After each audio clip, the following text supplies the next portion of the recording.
I hope someone knows where Greg Roman is because he got locked up because all they did was throw the ball, and that is not Greg Roman's game plan as an offensive coordinator, and he put it in his franchise quarterback's hands, and we saw the results. This feels different. Do we like to overreact in week one? Absolutely. Am I guilty of doing that right now? 100%. I'm happy to do it because Justin Herbert played the way that he did. And that team, for the first time in as long as I can remember, did not look scared in the face of Patrick Mahomes and Andy Reid down the stretch. They took some punches, they kept their feet, and at the end of the day, we saw that play that Justin Herbert made to win it with his legs. He looked like Jalen Hurts out there, and that's a good thing. We're the Los Angeles Chargers. Ryan's dead on because the Chargers had an answer for every Chiefs surge. So anytime the Chiefs looked like they were coming back, the Chargers had an answer.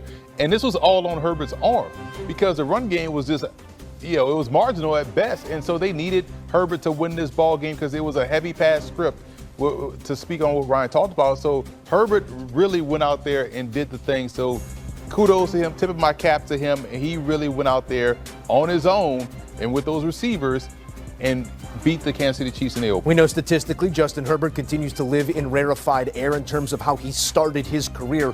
I've got the Chargers down for 34 attempts off the hand of Herbert. I got them down for 25 rushes, 7 of those being Justin Herbert rushes, which the lion's share were likely designed pass. So to Ryan's point, pass-heavy script here to start and maybe catching the Chiefs a little bit off guard in that regard. And I'm not here to say that 32 guys could do what Justin Herbert did tonight, but the Chiefs didn't make it too hard on him. There were gaping holes in those zone defenses, couldn't create pressure with the 4-man rush. What troubled you most about the defensive effort from the Chiefs? Both of those things. Everything outside of Drew Tranquill, because he was playing outside of his mind right now. I love what he was doing out there. But when you think about them not being able to get pressure without blitzing, that showed up big because Herbert had all day back there to hit those intermediate and deep routes down the field. And then the secondary, just lack of communication and lack of coverage. Just unaware of where you are on the field, unaware of the situation. We saw the touchdown pass where Quentin Johnson was open in the back of the end zone where he just ran past the defensive backs that was so focused on a short route by McConkey, forgetting where they were on the field. You have to communicate that, pass that off, realize where you are, and that's where Herbert really took advantage. So they couldn't get pressure, especially on the edge. And when they blitzed, they got home, but you can't always rely on. That's the case. Najee Harris looked fine in a couple carries. Omari Hampton will learn from this mistake at the end of the first half there.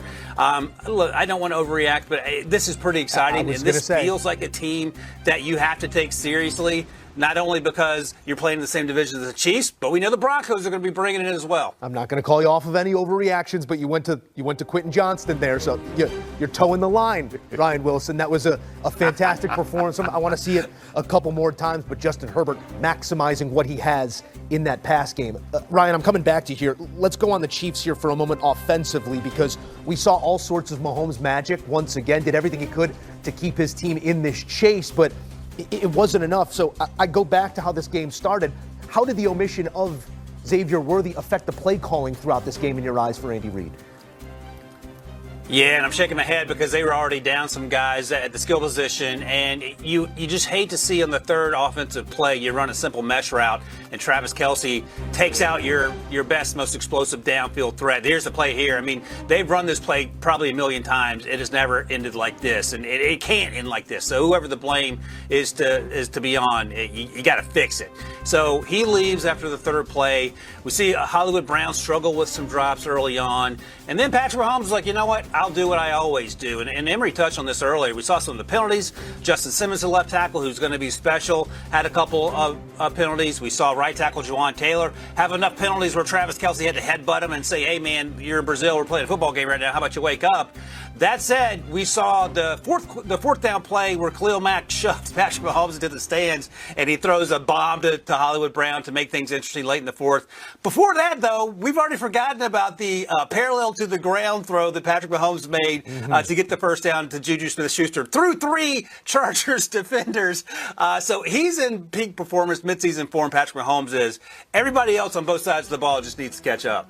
What worries me the most, based off this one game, I know it's only one game, but it could be a potential problem, and you got to nip it in the bud right away. The run game for Kansas City has to show up. They really cannot run the football, and I think that's going to be an issue for them moving forward. If they're not without their explosive weapons, you got to have someone that you can lean on in those moments. Mahomes led them in rushing by more than double the next closest. To your point here, if you can't establish to run, you're playing in a chase script. This is what it's going to look like. Especially if you don't have the explosive element to really back up that coverage and back up the defense to where you can run the football. If you don't have the Hollywood Brown you can depend on or the Xavier Worthy, and you want to lean on Isaiah Pacheco or Kareem Hunt. I love Kareem Hunt's vision and footwork, but they love Isaiah Pacheco's burst and explosiveness. So they got to find a way to get that going, because we can't have Patrick Mahomes with 57 yards rushing the game, ending up with 1,000 yards on the season as a quarterback. That can't happen for Kansas City. We say it every offseason about teams that continue to find a way in one-score games, that it's going to catch up with them eventually. This is a one-score game by definition. The Chiefs fall for the first time in 17 consecutive one-score games that they had found wins in. It was an NFL record. It comes to a stop here. Also marks the 6th divisional loss, only the 6th divisional loss in Patrick Mahomes' career. So maybe a tide is turning. We will not overreact, but this is massive confidence gained here for a Chargers team, Ryan, that has a 14-hour flight back to L.A. What do they carry with them coming out of this win from a confidence standpoint? Yeah, it's funny you mentioned that, Joe, because I was thinking about that in the third quarter when the game was still in the balance, and how typically, and that you just read the stats, the Chargers are accustomed to not necessarily 14-hour flights, but 3 to 6 hour flights, flying home after losing a tough game on the road. Again, Jim